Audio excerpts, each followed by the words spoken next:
नमस्कार. मी सौ शैलजा जतकर. श्री रामायणावरील प्रवचने आपण श्रवण करीत आहोत. दिवस 6, भाग 1. आपदामपहर्तारं दातारं सर्वसंपदा लोकाभिरामं श्रीरामं भूयो भूयो नमाम्यहम्. आपल्या जवळ जे काही आहे ना ते दुसऱ्याला शिकवलं, अगदी एका व्यक्तीला जरी ते शिकवलं तरी आपल्यालाही आनंद मिळेल आणि दुसऱ्या व्यक्तीलाही त्यातनं थोडासा फायदा होईल. अगदी गायन, वादन, क्रीडा, अभिनय, उत्तम स्वयंपाक देखील या आणि अशा अनेक गोष्टी ज्यांना छान येतात करता, त्यांनी आपल्याबरोबरच इतरांनाही त्या शिकवाव्यात.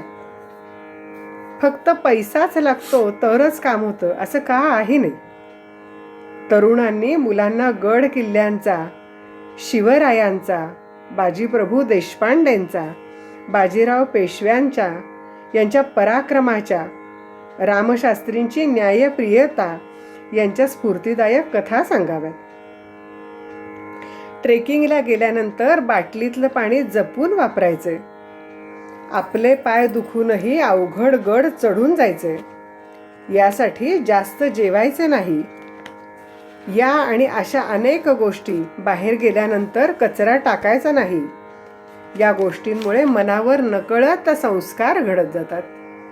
कोणत्याही प्रसंगी, कितीही कठीण प्रसंग आला तरी विवेकाने वागणे, उत्तम निर्णय क्षमता प्राप्त होते, मानसिक संतुलन उत्तम राहते. ते नसेल तर लगेचच डिप्रेशन.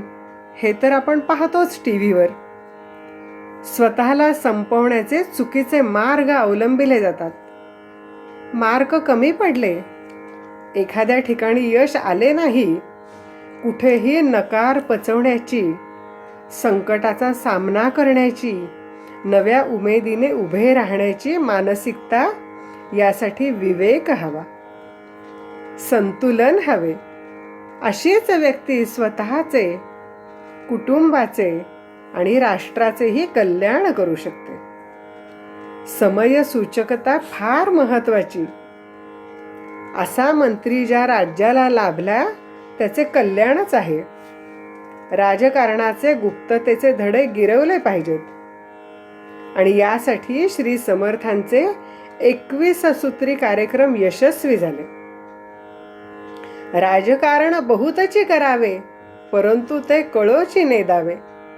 शत्रूला त्याचा ठांग पत्ता लागता कामा नये. म्हणूनच हिंदवी स्वराज्य झाले. त्यावेळच्या पंतप्रधान माननीय इंदिरा गांधींनी 21 कलमी कार्यक्रम आखला, पण तो व्यवस्थितपणे राबवला गेला नाही. म्हणून अनाचार माजला. परीक्षेपूर्वी पेपर फुटतो. क्रीडा क्षेत्र, राजकारणातील गुप्त बातम्या फुटतात. म्हणून संयम फार महत्वाचा. यामुळे समाज रसातळाला जाईल, राष्ट्र लयाला जाईल. म्हणूनच राष्ट्रपुरुषांचे धडे आम्ही गिरवले पाहिजेत. त्यांचे चरित्र लहान मुलांपुढे ठेवले पाहिजे. शुद्ध अंतःकरणाची शुद्ध अंतःकरणाला चटकन ओळख पडते. रामायणामुळे मुलांच्या मनावर चांगलेच संस्कार होतात. राम लक्ष्मणासारखे अलौकिक प्रेम असावे. संस्कारक्षम, स्वाभिमानी, पराक्रमी हवे. रामाची सावली आहे भरत. भरत सुकुमार आहे, कोमल आहे, तसाच तो ध्येयनिष्ठ आहे. कैकेयीच्या पराक्रमाला उत्कट प्रेमाची जोड आहे. भरत उत्कट बंधुप्रेम अंतःकरणाची भेट म्हणजे भरत परशुराम, पराक्रमी पण शीघ्रकोपी. 21 वेळा निक्षत्रिय पृथ्वी केली. दाशरथी राम मर्यादा पुरुषोत्तम. पराक्रम, विद्वत्ता, विचारांची, संस्कारांची सगळ्या गोष्टी मर्यादशील म्हणून मर्यादा पुरुषोत्तम. हे सगळे गुण रामायणाचा अभ्यास करताना आपल्याला प्रकर्षाने दिसून येतात. विचारात, संस्कारात, एक प्रकारची शालीनता दिसून येते, तर पराक्रमाला नम्रतेची जोड दिसते. विद्वत्तेला नम्रतेचे कोंदण असेल तरच ते शोभून दिसते. या सगळ्या गोष्टींचे शिक्षण आणि उत्तम संस्कारांचे बीज रामायणाच्या अभ्यासातूनच मनामध्ये ठसते. आणि म्हणूनच आपण मगाशी विचार केला की श्रीराम लक्ष्मण वडिलांची आज्ञा पालन करण्यासाठी विश्वामित्रांबरोबर जायला निघाले. अशा रीतीने श्रीरामांचा ऋषी संस्कृतीशी दुवा जुळला. वनवासात त्यांनी चित्रकूटापासून पंचवटीपर्यंत 10 वर्षे वेगवेगळ्या ऋषींच्या आश्रम सानिध्यात व्यतीत केली. श्री रामचंद्रांनी दंडकारण्यात येताच समुदाय पाहिला. तिथे त्यांनी आश्रमांचे अनेक समूह पाहिले. कसे होते हो हे आश्रम ऋषींचे, हे आपण बघूयात. एक एक आश्रम 30-40 झोपड्यांचा धरला तरी अशी अनेक आश्रम मंडले या दंडकारण्यात होती. अर्थात शेकडो ऋषी मुनी तिथं राहत असत. झोपडीच्या चारही बाजूला फुलझाडे, कंदमुळे इत्यादी लावलेली असत. प्रत्येकाच्या पर्णकुटीबाहेर प्रशस्त जागा असे. अशा अनेक पर्णकुटिका जवळजवळ असत. हे एक मंडल झाले. एवढी मोठी वस्ती या दंडकारण्यात होती.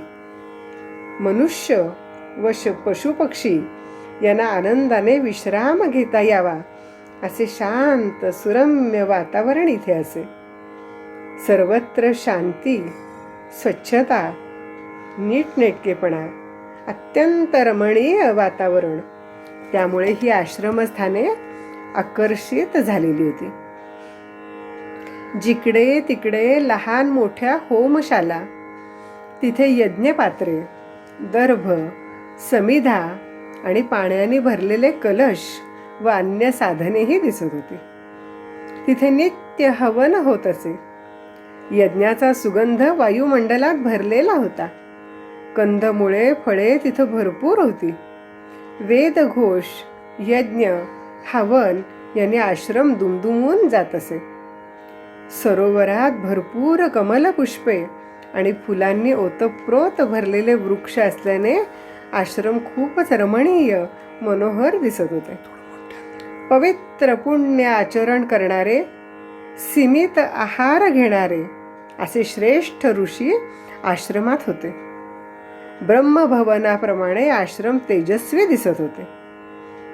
ऋषी आश्रम हे यावेळी रावण साम्राज्याचा नाश करण्याचे क्रांतिकारक चळवळींचे केंद्रच बनले होते. असे अनेक आश्रम या दंडकारण्यात होते. वनवासाला आल्यावर रामांचे ऋषींशी बोलणे झाले. राक्षसांचा संपूर्ण नाश करण्याच्या योजना ते आखू लागले. आयत्या सिंहासनावर बसण्यापेक्षा सज्जनांच्या रक्षणाचे विस्तृत कार्यक्षेत्र त्यांच्यापुढे खुले होते. ते त्यांनी स्वीकारले. अयोध्येच्या राज्याच्या मोहात सापडून नियोजित कार्य साधणे शक्य नाही हे रामांनी जाणले. परंतु भरतही ऐकत नाही, रामही वळत नाही. अशा अवस्थेत निरुपाय होऊन भरताने रामांना आपल्या पादुका मला द्या, त्यांची स्थापना मी सिंहासनावर करतो आणि मी आपला प्रतिनिधी म्हणून राज्यकारभार बघतो. आपल्याप्रमाणेच मी ब्रह्मचर्याचे पालन करून, कंदमुळे सेवन करून, तापस वेश धारण करून राहीन. पण 14 वर्ष पूर्ण झाल्यावर तुम्ही 15व्या वर्षाच्या पहिल्या संध्याकाळपर्यंत आला नाहीत तर अग्निकाष्ठ भक्षण करीन. रामांनी त्याला होकार दिला आणि भरत माघारी येतो. रामांची वाट पाहून खरोखरच त्याने अग्निकाष्ठे पेटवली होती. तेवढ्यात हनुमंताने रामांच्या आगमनाची वार्ता दिली. त्यामुळे तो आनंदाने नाचू लागतो. हनुमंताला भरताने कडकडून आलिंगन दिले. राज्याभिषेकाच्या वेळी खजिना त्याच्या स्वाधीन करून तो म्हणतो, रामा, आपली ठेव म्हणून सांभाळलेल्या राज्याचा खजिना मी दसपटीने वाढवला आहे, तो स्वीकारा. राम लंकेवर चाल करून जाणार आहेत असे कळल्यावर रामांच्या मदतीकरिता 300 राजांना पाठवण्याची व्यवस्था करून भरताने सिद्धता करून ठेवलेली आहे. एवढे कर्तृत्व व लोकप्रियता असून 14 वर्ष ज्याने उत्तम राज्यकारभार चालवला तो पुढे राज्य सहज करू शकला असता. पण म्हणल्याप्रमाणे रामाचे राज्य आनंदाने तो परत करतो. असा निष्पाप शुद्ध अंतःकरणाच्या भरताबद्दल प्रशंसा करावी तेवढी थोडीच आहे. भरताबद्दल प्रेम, आदर, विश्वास निर्माण झाला. चित्रकूट पर्वतावर सर्व आप्तेष्ट येऊन गेलेले असल्याने त्यांना पुन्हा पुन्हा येण्याची इच्छा होणार हे रामचंद्रांनी जाणले आणि अगस्त्य ऋषींनी सूचना केल्याने रामांनी ते स्थान सोडून पुढे जायला सुरुवात केली. आता मात्र त्यांनी खऱ्या अरण्यात प्रवेश केला. त्यांना पहिला आश्रम लागला तो अत्री ऋषींचा. त्यांची पत्नी अनसूया, तिने आश्रमात नेऊन सीतेचा सत्कार केला. ती म्हणते, सीते, पतिव्रता धर्माचे पालन करण्यासाठी इतक्या अल्प वयात आपल्या पतीबरोबर 14 वर्षाचा वनवास कंठण्यासाठी आलीस. हे पाहून मला खूप आनंद झाला. तुला काहीतरी द्यावे असं मला वाटतंय. तुझी जी इच्छा असेल ते तू माग. विनयपूर्ण स्वरात सीता म्हणते, अनसूये, मला वर मागता येणार नाही. मी क्षत्रिय कन्या आहे. क्षत्रियाचा हात दान घेण्यासाठी कधी खाली होत नसतो, तर दान देण्यासाठी तो नेहमी वर असावा असे म्हणतात. 19-20 वर्षाची सीता हे उत्तर देते. ज्ञानाने, तपाने, वयाने अनसूया सीतेपेक्षा कितीतरी श्रेष्ठ आहे. अशी श्रेष्ठ सती अनुसया की जिच्या पातिव्रत्याचे तेज देवांनाही सहन झाले नाही. तिला सीता निक्षून सांगते आहे की मला तुझ्याकडून वर नको आहे. का? तर स्वतःची परंपरा जपण्यासाठी. व्यक्ती कितीही श्रेष्ठ असली तरी तिच्या भिडेखातर आपली परंपरा सोडणे योग्य नव्हे. एवढा बोध जरी आम्ही सीतेच्या जीवनातून घेतला तरी पुष्कळ झाले. सीतेच्या उत्तराने प्रसन्न झालेली अनसूया म्हणते, बाई सीते, धन्या तुझी माता जिने तुला असे वळण लावले. अनसूया म्हणते की तुझ्यावर मी इतकी प्रसन्न आहे की तुला काहीतरी दिल्या वाचून मला राहवत नाही. तेव्हा ही अक्षय उटी मी तुझ्या अंगाला लावते आणि ही अक्षय माला तुझ्या गळ्यात घालते. म्हणजे तुला ऊन, पाऊस, तहान, भूक कसलाच त्रास होणार नाही आणि राक्षस व हिंस्त्र श्वापद यापासूनही तुझे रक्षण होईल. वास्तविक वनवासात सीतेला कित्येक गोष्टींची जरुरी भासली असती, पण क्षत्रियाला याचक वृत्ती शोभत नाही याची सीतेला जाणीव आहे. इथे आपल्याला रामचंद्र व सीता अनुरूप वधूवर कसे आहेत ते लक्षात येते. जो निर्धार रामचंद्रांचा तोच सीतेचाही आहे. स्वतः अनसूयेने तिला आग्रहाने उटी व माला देऊन तिची ओटी भरून तिला निरोप दिला. पुढे रामचंद्रांना अनेक ऋषींचे आश्रम लागले आहेत. रावणाने सीतेला पळवून नेईपर्यंतचा 13 वर्षाचा काळ रामांनी आपला बंधू लक्ष्मण आणि सीतेबरोबर कंठीला आहे. यानंतर श्रीराम सुतीक्षणांच्या आश्रमात गेलेले आहेत. राम आल्याचे कळताच सर्व ऋषी मुनींनी त्यांना भेटायला ते आले आणि म्हणू लागले, रामा, खरे म्हणजे तू आमचा राजा आहेस. असे असून तू आमचे रक्षण केले नाहीस. आम्हाला राक्षसांपासून कसा आणि किती त्रास होतो, त्यांनी किती मानवांचा संहार केला हे आश्रमाच्या सन्निध हाडांचा ढीग आहे, तो पहा. या पुढचा भाग आपण पुढच्या भागात पाहूया. तोपर्यंत श्रीराम समर्थ. श्री रामायणावरील प्रवचने, दिवस 6, भाग 2. आता आपण पाहिलं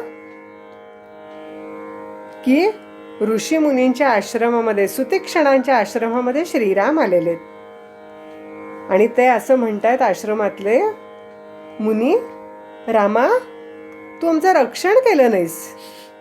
आम्हाला राक्षसांपासून कसा आणि किती त्रास होतो हे बघ एकदा, असं म्हणून त्यांनी हाडांचा तो ढीग दाखवलाय. तो पाहताच श्रीरामांची सावळी मुद्रा संतापाने आरक्त दिसू लागली. हातात धनुष्य बाण घेऊन त्या मानवी अस्थींच्या प्रचंड ढिगाऱ्यासमोर त्यांनी प्रतिज्ञा केली, आजपर्यंत माझ्याकडून तुमचे रक्षण झाले नाही हे कबूल, पण यापुढे जोपर्यंत माझ्या हातून सज्जनांचे संरक्षण व दुष्टांचे निर्दालन होत नाही, तोपर्यंत मी नगर प्रवेश करणार नाही. भारतात रामराज्य आणू म्हणणाऱ्या राज्यकर्त्यांनी रामचरित्रातून एवढाच संस्कार घेतला तरी भारतीयांची परदेशात होणारी नाचक्की टाळता आली असती.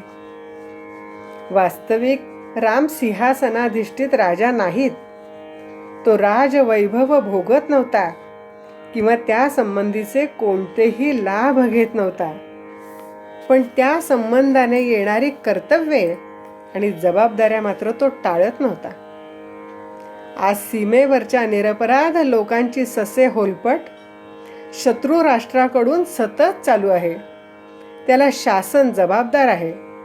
श्रीरामांनी इथे ताबडतोब दंडकारण्यातील ऋषींच्या रक्षणाची जबाबदारी स्वतःची नैतिक जबाबदारी म्हणून घेतलेली आहे. तसे आजचे राज्यकर्ते इतकी वर्ष काय करत होते हा पहिला प्रश्न. आणि रामांनी असे केले म्हणून त्याबद्दल भरत किंवा मंत्री यांनी रामाला त्रास दिला नाही.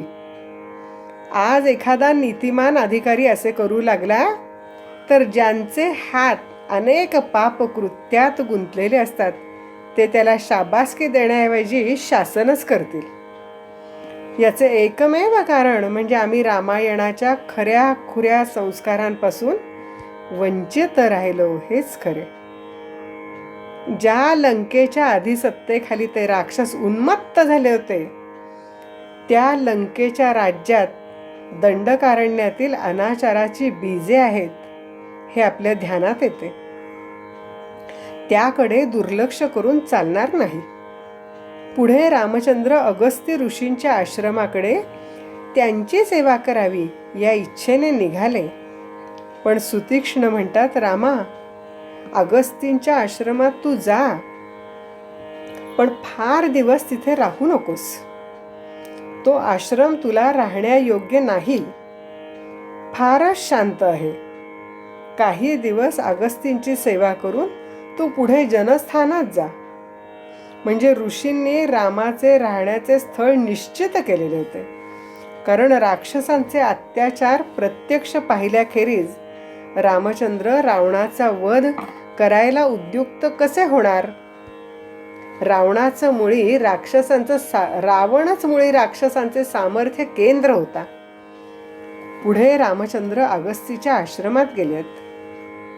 श्रीरामांना पाहताच अगस्तींना परमानंद झाला. त्यांनी श्रीरामांचे आतिथ्य केले आणि ऋषींनी श्रीरामांना विश्वकर्म्याने बनविलेले दिव्य वैष्णव धनुष्य, ब्रह्मदेवाचा अमोघ सर्वोत्तम बाण आणि इंद्राने दिलेले धारदार बाणांचे 2 भाते व सुवर्णयुक्त खड्ग दिले. या शस्त्रास्त्रांनी महान असुरांना मारून विजयी हो असं ते म्हणाले. लक्ष्मण व सीता यांनी श्रीरामांची सोबत केल्याबद्दल त्यांनी प्रशंसा केलेली आहे. अगस्तींच्या आश्रमात शस्त्रास्त्रांचा फार मोठा साठा होता. राम तिथून जनस्थानाकडे जायला निघाले तेव्हा अगस्तींनी त्याला एक फार दिव्य असे धनुष्य आणि एक बाण दिला आणि ते म्हणाले, रामा, हा जो बाण आहे तो रावण वधाचा संकल्प सोडून तयार केलेला आहे. याच्या योगानेच तुझ्याकडून रावणाचा वध होणार आहे. अशा प्रकारे अगस्तींनी रामादिकांना निरोप दिला आणि राम जनस्थानाकडे निघाले. श्रीरामांनी ऋषींना आपण कोठे राहावे असा प्रश्न विचारला. तेव्हा अगस्तींनी त्यांना येथून 2 योजनांवर विपुल फलमूल जलाने युक्त असा पंचवटी नावाचा भाग आहे, तिथे आश्रम करून आनंदाने राहा असे सांगितले. पंचवटीत आल्यावर श्रीरामांनी तिथेच आश्रम बांधून राहण्याचे ठरवले. सुतीक्ष्णांनी त्यांना तिथे राहण्यास सांगितले होते. आजपर्यंत अनेक ऋषींचे आश्रम पाहून त्यांच्याशी विचार विनिमय करून श्रीरामांना एकंदर परिस्थितीची पूर्ण कल्पना आली होती. पंचवटीत आल्यावर या पर्णकुटीची वास्तू शांत करून राम तिथे राहू लागले. वाल्मिकी रामायणात याचे वर्णन पाहायला मिळते. त्यात म्हणले आहे की या पर्णकुटीला 3 दालने होती. एक स्वयंपाकघर, एक कोठी आणि एक शयनगृह. आश्रमाच्या परिसरात दाट वृक्षवेलीचे साम्राज्य पसरलेले होते. ऋतुमानानुसार त्यांना भरपूर फळे फुले येत होती. जवळच गोदावरीचा स्वच्छ शुद्ध परिपूर्ण असणारा प्रवाह होता. सीतेचे मन या ठिकाणी चांगलेच रमले होते. आपल्या प्रेमळ स्वभावाने तिथल्या पशुपक्ष्यांना सुद्धा तिने आपलेसे केले होते. शुकसारिका तिच्या अंगणात येऊन बसत, तर कित्येक मृगशावके तिच्या हातचा कोवळा घास खाण्यासाठी निर्भयपणाने तिच्या जवळ येत असत. मानवी जीवनात सुख किंवा दुःख तीच स्थिती एकसारखी राहत नसते. इथेही तेच घडलं. रावणाची बहीण शूर्पणखा ही दंडकारण्यात सीमारक्षणासाठी राहत होती. पाहणी करताना एकदा ती रामांच्या आश्रमाकडे आली. दुरूनच तिने रामांना पाहिल्यावर आपले भयानक रूप बदलून तिने एका सुंदर स्त्रीचे रूप घेतले. मायावी राक्षसींटी, तिला काय अशक्य. सुंदर स्त्री म्हणून रामांपुढे येऊन त्यांची सर्व माहिती विचारून घेतली आणि आपलीही सांगितली. नंतर ती म्हणते, रामा, मी अजूनही अविवाहितच आहे, कारण मला अनुरूप वर मिळालाच नाही. पण आता तुला पाहिल्यावर मला वाटतंय तूच योग्य वर आहेस. तेव्हा आपण उभयता विवाहबद्ध होऊया. राम म्हणाले, माझी ही पत्नी माझ्याजवळ उभी आहे. मी विवाहित आहे, तेव्हा मी तुझ्याबरोबर विवाह करू शकत नाही. तेव्हा शूर्पणखा म्हणते, रामा, तुझ्यासारखा सुंदर सुकुमार पुरुष आणि अशा अरण्यात किती काळ कंठणार या मानवी स्त्री बरोबर? तुला या वयात सर्व प्रकारचे सुख मिळाले पाहिजे. मी प्रत्यक्ष राक्षस राज रावणाची बहीण आहे. माझ्याशी विवाह केल्याने तुला सर्व प्रकारची सुखे आणि वैभव प्राप्त होईल. आपला मोठेपणा पटवून देऊनही राम होकार देत नाहीत. असे पाहून शूर्पणखा म्हणते, रामा, माझ्याशी विवाह करायला तुला या मानवी स्त्रीचे भय वाटत असेल तर आत्ताच मी तिला मारून खाऊन टाकते. हे ऐकून भयभीत होऊन सीता रामचंद्रांच्या जवळ सरकली. सीतेला आश्वासन देऊन रामांनी लक्ष्मणाला संकेत केला आणि शूर्पणखेचे नाक कान छेदून टाकण्यास सांगितले. लक्ष्मणाने शूर्पणखेला शासन केले. अपमानित शूर्पणखा आक्रोश करीत सीमा रक्षणार्थ नेमलेल्या रावणाच्या अधिकारी जे खरं दूषण त्यांच्याकडे गेली. आपले छिन्न भिन्न अवयव त्यांना दाखवीत म्हणाली, तुमच्या सीमेवर कोण येऊन राहिलंय माहितीये का? नुसते राहिले नाहीत तर मी रावणाची बहीण आहे हे माहिती असून सुद्धा त्यांनी माझा असा अपमान केला आहे. ते यक्कंचित माणसाचे मुलगे आहेत, पण त्यांच्यात एवढी मोठी आगळीक करण्याचे धैर्य आहे. तुमचा त्यांना काहीच दरारा वाटत नाही. शूर्पणखेने असे म्हणताच ते खरं दूषण रामावर मोठ्या त्वेषाने चाल करून आले. रामाने पराक्रमाने त्यांचा नाश केला. खरं दूषणांच्या सैन्यातला एक हेर त्वरेनं लंकेला येऊन त्याने रावणाला सर्व हकीकत सांगितली.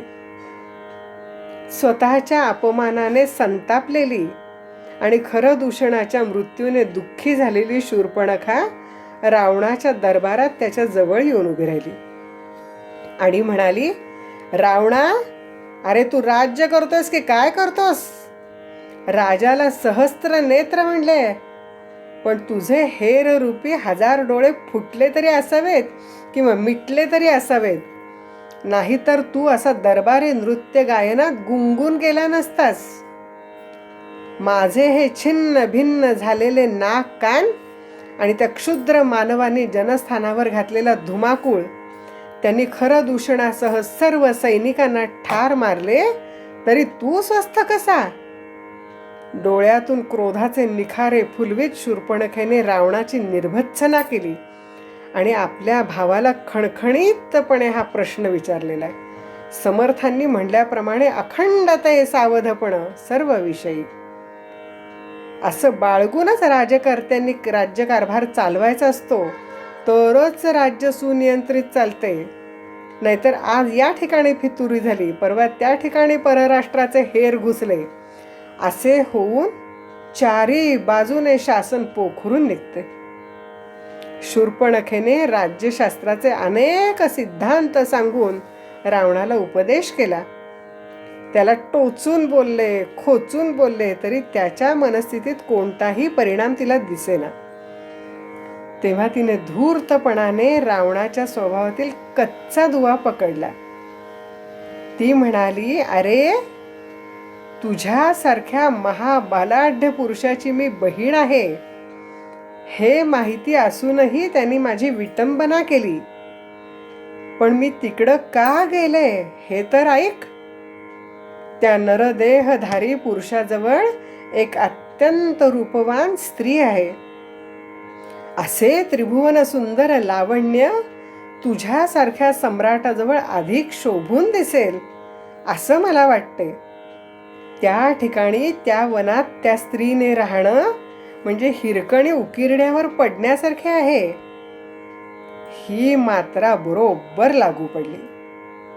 रावण आता मात्र खडबडून जागा झाला. ते अलौकिक स्त्री रत्न आपण हस्तगत करायचेच असे ठरवून तो मारीच नावाच्या आपल्या मामाकडे गेला. सगळी हकीकत सांगताना रावण रामांच्या पराक्रमाचे वर्णन करीत होता. त्यावेळी तो मारीच म्हणाला, रामाचा पराक्रम मला माहिती आहे. तो पुरा 15 वर्षाचा सुद्धा नव्हता, तेव्हाच त्याच्या बाणांनी मी असा घायाळ झालो आहे की आज तागायत र आद्याक्षर असलेला शब्द देखील मी उच्चारत नाही. तेव्हा हे काम माझ्याने होणार नाही रे बाबा.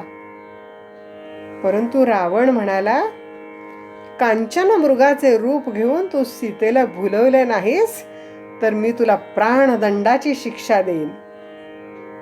काम केले नाही तर रावण जीव घेणारच, आणि मृगरूप घेतले तरी राम बाणांनी आपण प्राणाला मुकणार.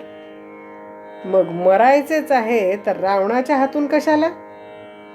त्यापेक्षा रामाच्या हातून मरण आलेले चांगले. अशा विचाराने मारीच कांचन मृगाचे रूप घेऊन रावणाचे काम करायला तयार झाला.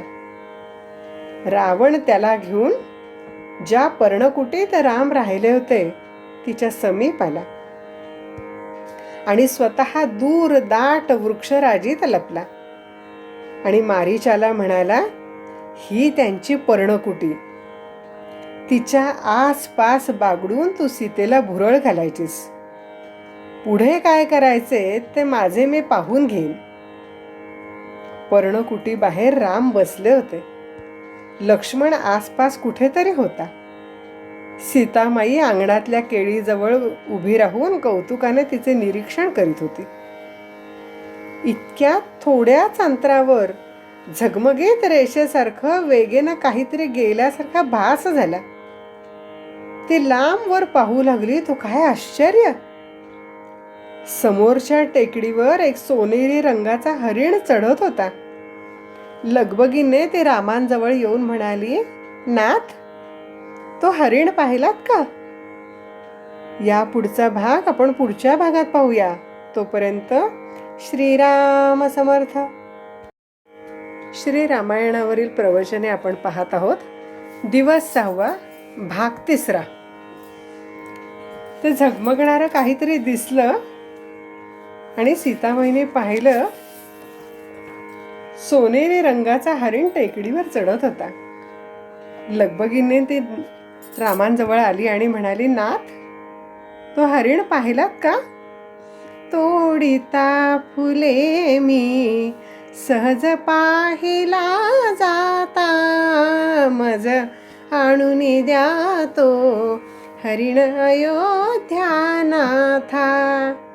ही श्रीरामांची कथा ऐकताना, राघवाची गोड कथा ही ऐकता ऐकता ज्यांना आपण प्रति वाल्मिकी म्हणतो असे आदरणीय गदिमा आणि आपल्या मधुर आवाजाची मोहिनी आजही सगळ्या घराघरात आणि मनामनात पोचवणारे गदिमा आणि बाबूजी, त्यांच्यामुळे हे गीत रामायण सगळ्या घराघरात आणि मनामनामध्ये पोचलं. प्रत्येक वेळेला ही प्रवचनं करताना त्या गीतांची आठवण झाल्याशिवाय राहत नाही. असा तो हरिण पाहिलात का म्हणून सीता विचारते. रत्नखचित भरजरी वस्त्रासारखे त्याचे अंग चमकत आहे. सीतेने निर्देश केलेल्या दिशेकडे राम विस्मयचकित होऊन पाहू लागले. त्यांचे संभाषण ऐकून लक्ष्मण हे जवळ येऊ लागला.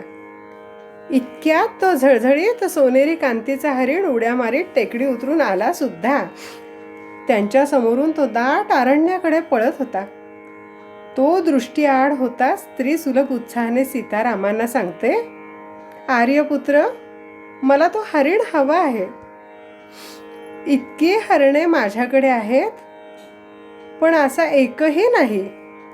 तो जिवंत सापडला तर छानच, नाहीतर मारून त्याचे कातडे काढून घेऊया. आपल्या पराक्रमाची खूण म्हणून मी ते अयोध्येला घेऊन जाईन. आता वनवासाचा आपला थोडाच काळ राहिलेला आहे. तिला निरुत्साही करण्याचे श्रीरामांच्या जीवावर आले. तरी ते म्हणाले, अगं, असा सोन्याचा हरिण असणे शक्य तरी आहे का? तो एखादा राक्षस असेल, हरणाच्या रूपाने टेहळणी करण्यासाठी आला असेल. पण सीता आपला हट्ट सोडायला तयार नव्हती. तेव्हा रामांनी विचार केला, तो राक्षस असला तरी त्याला मारलेच पाहिजे, आणि हरिण असेल तर ठीकच झाले. आपले धनुष्य व बाण भाता पाठीस बांधून ते निघाले. बंधू लक्ष्मणाला मात्र निघताना त्यांनी, तू जानकीच्या रक्षणार्थ इथेच राहा, माझ्या अनुज्ञे वाचून इथून हलू नकोस, असे सांगितले. लक्ष्मण रामाला अडवून विचारतो, रामा, अहो, सुवर्ण मृग असतो यावर आपला विश्वास बसला तरी कसा? हा सुवर्ण मृग नाही. मी रोज ज्या वेळेस फळे आणायला जातो तेव्हा हे राक्षस वेगवेगळ्या प्रकारची मायावी रूपे घेऊन येतात. क्षत्रिय राजे मृगये करता यांच्या मागे लागतात. तेव्हा एकांतात हे आपले खोटे रूप टाकून राजांचा संहार करतात. हा मायावी मारीच आहे हे मला माहीत आहे, दुसरे कुणी नाही. आपण काही जाऊ नये. लक्ष्मणाने असे सांगितल्यावर रामचंद्र म्हणतात, सीता म्हणते त्याप्रमाणे तो सुवर्ण मृग असेल तर तो आणून देणे पती या नात्याने माझे काम आहे. आणि तू म्हणतोस त्याप्रमाणे तो मृग नसून राक्षस असेल तर सुतीक्ष्ण ऋषींना मी वचन दिले आहे की सज्जनांच्या रक्षणाकरता या दुष्टांचे निर्दालन मी करीन म्हणून. त्याकरता मला त्याच्या पाठोपाठ जायलाच हवे. पण जाताना एक महत्त्वाची गोष्ट सांगतो. हा पंचवटीचा भाग आहे. ते रणांगण आहे, आश्रम नाही. त्यामुळे मी इथून आश्रमातून गेल्यानंतर कोणताही प्रसंग आला तरी सीतेला एकटीला टाकून तू इथून जाऊ नकोस. रामचंद्रांनी लक्ष्मणाला बजावून सांगितले आणि ते सुवर्ण मृगाच्या मागे गेले. तिकडे त्या हरणाने उड्या मारीत पळत पळत रामांना खूपच दूर नेले. रामांच्या मनात त्याला जिवंत धरावे असे होते, पण प्रयत्न करूनही तो हाती लागेना. तेव्हा रामांनी भात्यातून बाण काढला. त्या मृगाने क्षणमात्र मान मुरडून रामांकडे पाहिले आणि रामांच्या सारखा स्वर काढून तो जीवाच्या आकांताने ओरडला, हे सीते, हे लक्ष्मणा, धावा धावा. आणि त्याचे शब्द हवेत विरण्यापूर्वीच रामांच्या अमोघ बाणाने त्याचे पंचप्राण पंचत्वात विलीन झाले. अखेरच्या क्षणी सुद्धा मारीचाने स्वामी कार्य करता करता देह ठेवला.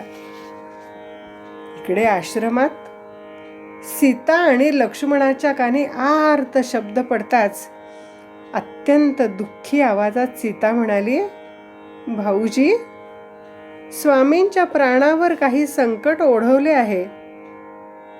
मारीचाने रामाच्या स्वरात मारलेली हाक ऐकून सीतेच्या हृदयाचा थरकाप झाला. काहीतरी अनिष्ट घडले या शंकेने तिचे प्राण कासावे झाले. ती लक्ष्मणाला म्हणाले, भाऊजी, शक्य तितक्या वेगाने नाथांच्या मदतीला जा. ते फार मोठ्या संकटात सापडले असावेत.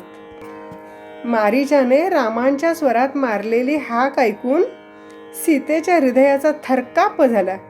म्हणून ती म्हणते, भाऊजी, तुम्ही चटकन नाथांच्या मदतीला जा.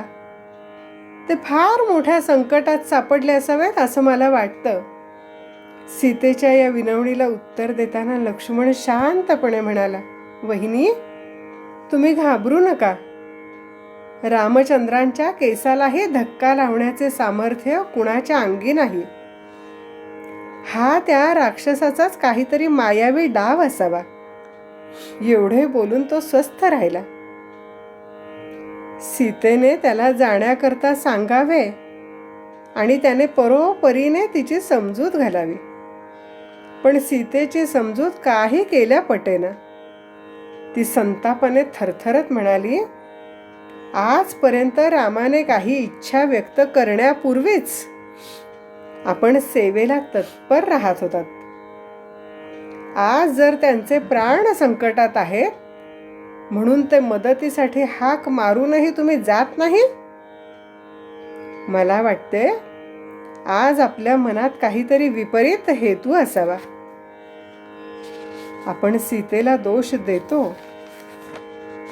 पण जिथे आत्यंतिक प्रेम असेल तिथे एरवी कितीही खंबीर असणारी स्त्री घाबरते, दुबळी बनते.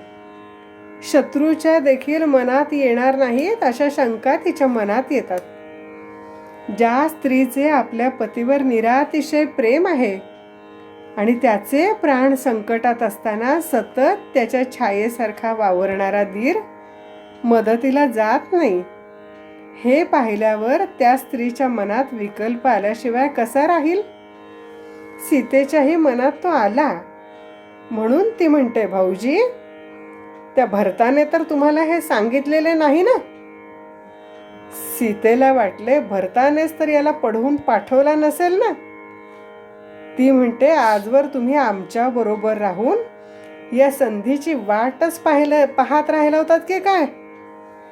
आज तशी संधी सापडल्याबरोबर आपण त्याचा लाभ घेऊ असा जर तुमचा विचार असेल तर मी आपल्याला निक्षून सांगते की मी तुमच्या समोर या शिळेवर मस्तक आपटून प्राण देईन, पण ही जिवंत सीता तुमच्या हाती लागणार नाही. सरळ हृदयी प्रेमळ लक्ष्मणाचे अंतःकरण सीतेच्या या शब्दांनी घायाळ झाले.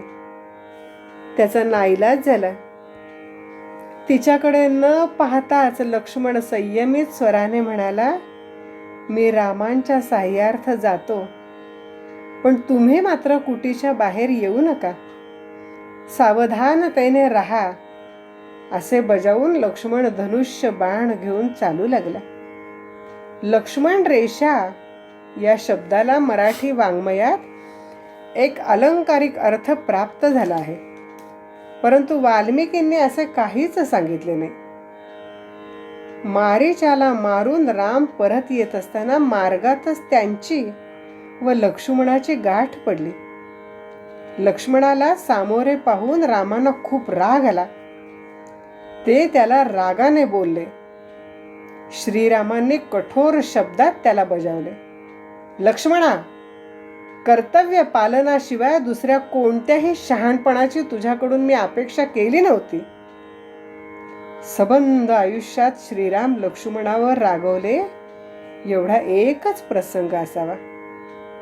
ज्या लक्ष्मणाने रामांची एवढ्या निष्ठेनं आजवर सेवा केली, त्याला त्यांनी इतके टाकून बोलावे का, असा प्रश्न उपस्थित होतो. पण राम इतक्या कठोरपणे बोलले त्याला कारणही योग्यच होतं. पर्णकुटीतून बाहेर पडताना रामाने त्याला बजावून सांगितले होते की पंचवटी हा आश्रम राहिला नसून ते रणांगण झाले आहे. इथे राम सेनापती तर लक्ष्मण सैनिक आहे. तेव्हा सेनापतीची अवज्ञा जर सैनिकाच्या हातून झाली तर तो केवढा मोठा अपराध आहे. त्या मानाने रामांनी केलेली शिक्षा अल्प आहे असे वाटते. लक्ष्मण कुटीपासून दूर गेलेला पाहून लपून बसलेला रावण तापस वेश धारण करून कुटी समोर आला आणि ओम भवती भिक्षां देही, भिक्षा म्हणून काहीतरी खायला द्या म्हणू लागला. घराच्या दारात आलेल्या अतिथीला विनमुख पाठवू नये हा गृहस्थाश्रमाचा महत्वाचा नियम म्हणून सीता त्याला देण्याकरता फळे व पाणी घेऊन आली. पण ती बाहेर येईपर्यंत रावणाने मूर्छा आल्याचे ढोंग केले. सीतेचे हृदय कळवळले. तिला वाटले बापुड्याला भुकेने मूर्छा आली असावी, म्हणून ती त्याच्या मस्तकावर पाणी शिंपडून त्याला सावध करण्यासाठी खाली वाकली. तोच रावणाने तिच्या बगलेत हात घालून जबरदस्तीने तिला रथाकडे नेले. अर्थात संकट कसले आले याची कल्पना सीतेला आलीच. तिने मदतीसाठी राम, लक्ष्मण, जटायू यांना हाका मारायला सुरुवात केली. राम लक्ष्मण बरेच दूर होते, पण रावणाचा रथ ज्या दिशेने चालला होता त्याच दिशेला जटायू असल्याने त्याने सीतेच्या हाका ऐकल्या आणि जलद गतीने येऊन त्याने रावणाशी युद्ध जुंपले. जटायूने आपल्या पंखांनी आणि चोचीने रावणावर खूपच प्रहार केले.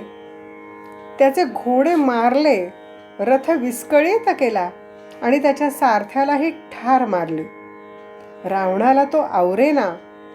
जटायू वरचेवर चोच मारून किंवा पंखाचा तडाखा देऊन उडून जात होता, तोवर तो रावणाच्या खड्गाच्या टप्प्यात येत नव्हता. परंतु रावणाने सांगितले, माझा मृत्यू माझ्या पायाच्या अंगठ्यात आहे. तेव्हा जटायूची झेप रावणाच्या पायापर्यंत यायला लागली आणि मग मात्र सहजच तो रावणाच्या खड्गाच्या टप्प्यात सापडला आणि त्याचा नाश झाला. रावणाने जटायूला तुझा मृत्यू कशात आहे असे विचारल्यावर त्याने पंखात मृत्यू आहे हे सत्य सांगितले होते. कोणतेही उच्च तत्व व्यवहारात वागताना तारतम्यानेच वागले पाहिजे, नाहीतर सत्यवादी जटायूप्रमाणे प्राणास मुकावे लागते. जटायूचा पराभव झाला आणि रावण सीतेला घेऊन गेला. आकाश मार्गाने रावण सीतेला घेऊन जात असताना आपल्या मदतीला कोणी नाही हे पाहून आपल्या अंगावरचा एक एक अलंकार काढून मार्गात टाकायला तिने सुरुवात केली. रामचंद्र शोधासाठी येतील तेव्हा त्यांना मार्ग सापडण्यास मदत व्हावी हा विचार तिने केला. मार्गात ऋष्यमुख पर्वतावर काही वानर बसलेले तिला दिसले. तिला वाटले हे काहीतरी आपल्याबद्दल रामानं सांगतील. म्हणून तिने उरलेले दागिने आपल्या उत्तरीय वस्त्रात बांधले आणि ती पुरचुंडी वानरासमोरच भिरकावली. वानरांनी ती पाहिली. माना वर करून ते पाहतायत तो रावण कुणा स्त्रीला घेऊन चाललाय. तिचेच हे दागिने असावेत. त्याने आपसात विचार करून ठरवले, जो कोणी तिचा शोध करण्यासाठी येईल त्याला आपण हे दाखवू, म्हणजे तिचा शोध करणे त्याला सोपे होईल. रावण सीतेला घेऊन लंकेत आला. त्यानंतर वाल्मिकींनी रावण व सीता यांचा संवाद दाखवलाय. सीतेपुढे रावण आपल्या पराक्रमाचे खूप वर्णन करतो. ते ऐकल्यावर सीता त्याला काय म्हणते हे आपण पुढच्या भागात पाहूया. तोपर्यंत श्रीराम समर्थ. श्री रामायणावरील प्रवचने दिवस 6 भाग 4. या ठिकाणी आपण आता थोडंसं मागे येऊन श्रीरामांवरती लक्ष्मण, रामांच्या बरोबर लक्ष्मण अगदी सावलीसारखा राहिला. आपण पाहतो राम, लक्ष्मण, सीता हे मंदिरामध्ये सुद्धा लक्ष्मण त्यांच्या शेजारी उभा आहे. रामायणातील अत्यंत श्रेष्ठ व्यक्तीला विस्मृतीच्या पडद्याआड राहण्याचा प्रसंग येतो. ती व्यक्ती म्हणजे लक्ष्मण होय. संपूर्ण रामायणात लक्ष्मणाचे स्वभावचित्र केवळ अद्वितीय आहे. लक्ष्मणाच्या रूपाने साधकाची कठोर साधना, त्याचे असीधरा व्रत, आपल्या स्वामी श्रीरामांवरचे प्रगाढ प्रेम महर्षी वाल्मिकींनी लक्ष्मणाच्या रूपाने मांडले आहे. लक्ष्मणाची साधना अत्यंत आदर्श, अत्युच्च आहे. लक्ष्मण ही रामाच्या जीवनाची छाया आहे. यान त्या रूपाने रामाच्या जीवनात संघर्ष उत्पन्न होण्यासाठी लक्ष्मणाचे व्यक्तिमत्व कधीही कारणीभूत झालेले नाही. मोठ्या वृक्षाच्या मुळाशी जसे लहान झुडूप वाढत नाही, तसेच रामांच्या भव्य विभूती मत्वाच्या दीप्तीत लक्ष्मणाचे तेज फार लोपून जाते. रामांच्या जीवनाशी त्याचा वियोग कधी झालेलाच नाही आणि तो ज्या दिवशी झाला त्या दिवशी लक्ष्मण जगात जिवंतही राहिला नाही. भरत आपले जीवन जाळीत का होईना पण 14 वर्षे रामान वाचून जीवन जगू शकला. भविष्यातील सुखस्वप्नांची, सहवासाची राख रांगोळी झाल्यावरही मुलांच्या आशेने सीतामाई रामचंद्रांवाचून जगू शकली. पण रामांचा वियोग हे लक्ष्मणाच्या जीविताचे विरामचिन्हच ठरले. लक्ष्मणाचे रामांवर आत्यंतिक प्रेम होते. ती 2 शरीरे असली तरी त्यांचे प्राण एकच होते. लक्ष्मण म्हणजे रामचंद्रांचा बहिश्चर प्राणच. ही वाल्मिकींनी दिलेली उपमा अगदी सार्थ ठरते. स्वतः रामांचं लक्ष्मणाला आपला दुसरा आत्मा असंच ते म्हणत असत. प्रत्यक्ष सीतादेवीहूनही आपला बंधू लक्ष्मणावर रामांचे आत्यंतिक प्रेम होते. जगातील सर्वश्रेष्ठ धर्म व कर्तव्य म्हणजे श्रीराम व त्यांची सेवा हाच लक्ष्मणाचा बाणा होता. रामचंद्रांनी रावणाचा वध केला असला तर लक्ष्मणाने त्याच्याहूनही अधिक पराक्रमी असलेल्या इंद्रजिताला ठार मारलेले आहे. इंद्रजित ही अत्यंत प्रचंड शक्ती असलेला राक्षस राष्ट्राचे सारे वैभव व महत्त्व त्याच्याच पराक्रमावर अवलंबून होते. रावणाचे अनेक वेळा पराभव झाले होते, परंतु इंद्रजिताला मात्र पराभव माहीतच नव्हता. अशी महान व्यक्ती नष्ट करण्याचे काम एकट्या लक्ष्मणाने केले आहे. पण हे सगळं महान कर्तृत्व रामचंद्रांच्या व्यक्तिमत्वात अर्पण करण्याचे मोठेपण लक्ष्मणाने प्रकट केले आहे. आजवर कुणालाही न जमलेला अंतःकरणाचा मोठेपणा लक्ष्मणाने दाखवलाय.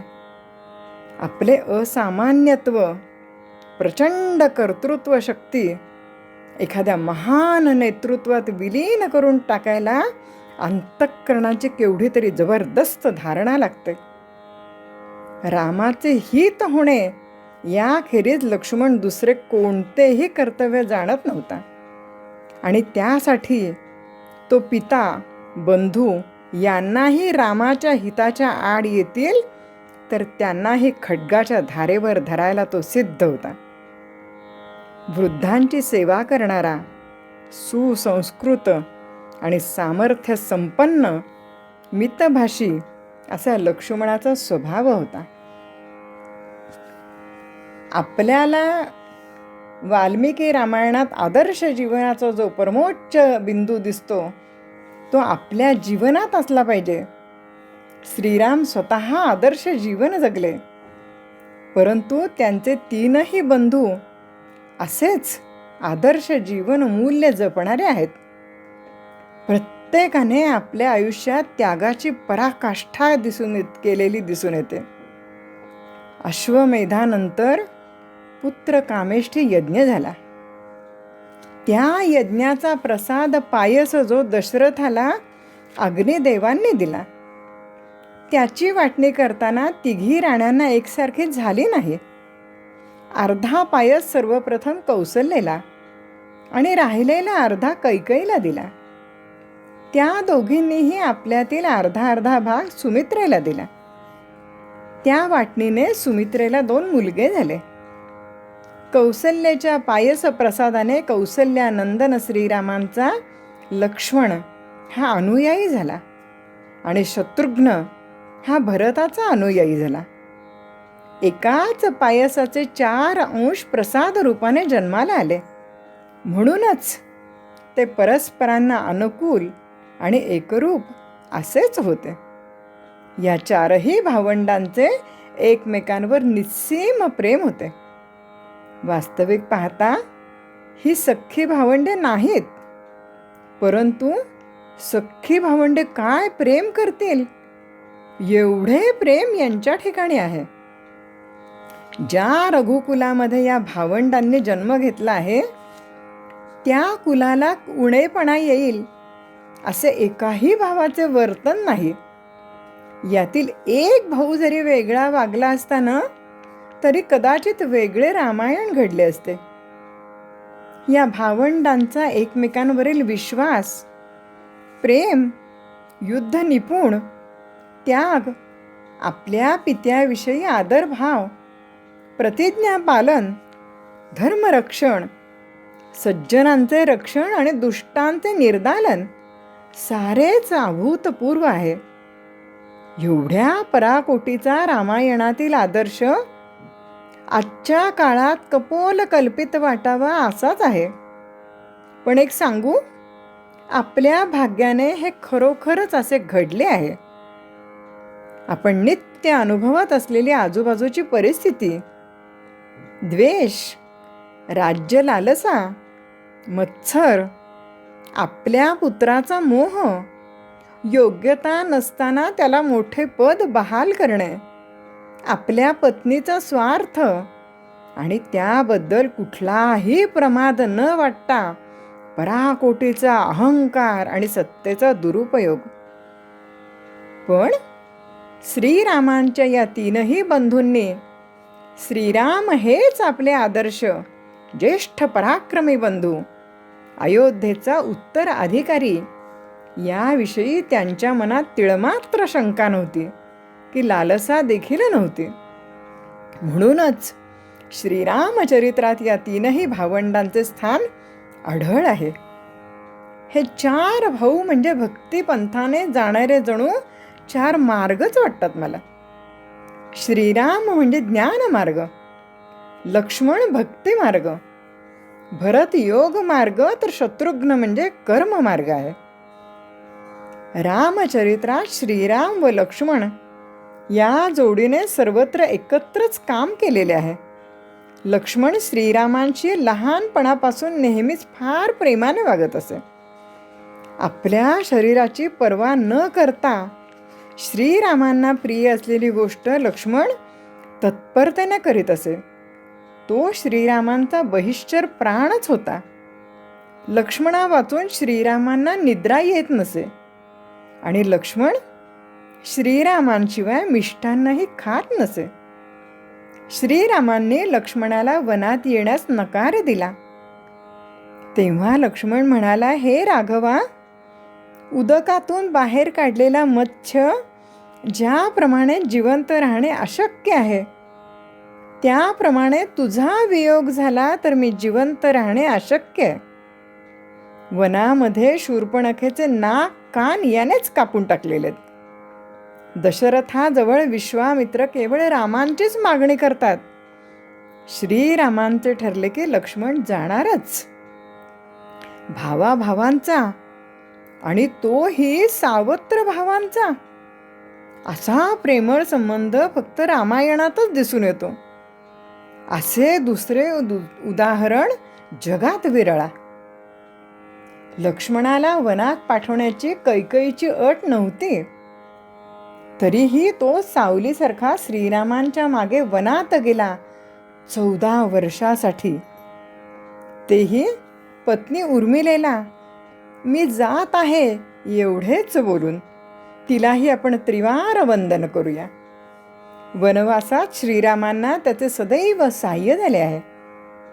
श्रीराम त्याला म्हणतात, लक्ष्मणा, हे पुरुष श्रेष्ठा, माझ्या मागून येऊन तू एक मोठेच काम केले आहेस. नाहीतर सीतेच्या रक्षणाकरिता मला कोणाचे तरी साह्य घेणे भाग होते. तमसा तीरावर पहिला मुक्काम पडला तेव्हा श्रीरामांनी लक्ष्मणाला हे बोलून दाखवलेले.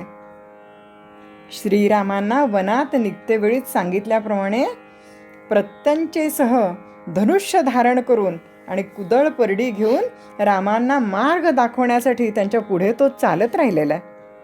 वनातील मुळे, कंदफळे, तपस्व्यांना होमकर्माकरता लागणारे पदार्थ हे नित्य आणून देण्याचे काम तो करू लागला.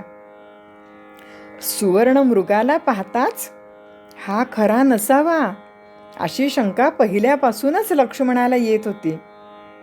यावरून लक्ष्मणाचा धोरणी स्वभाव श्रोते हो या ठिकाणी आपल्या लक्षात येतो. त्यावेळीही सीता अतिशय कठोर शब्द लक्ष्मणाला बोलली. जड अंतःकरणाने तो श्रीरामांच्या शोधात गेला.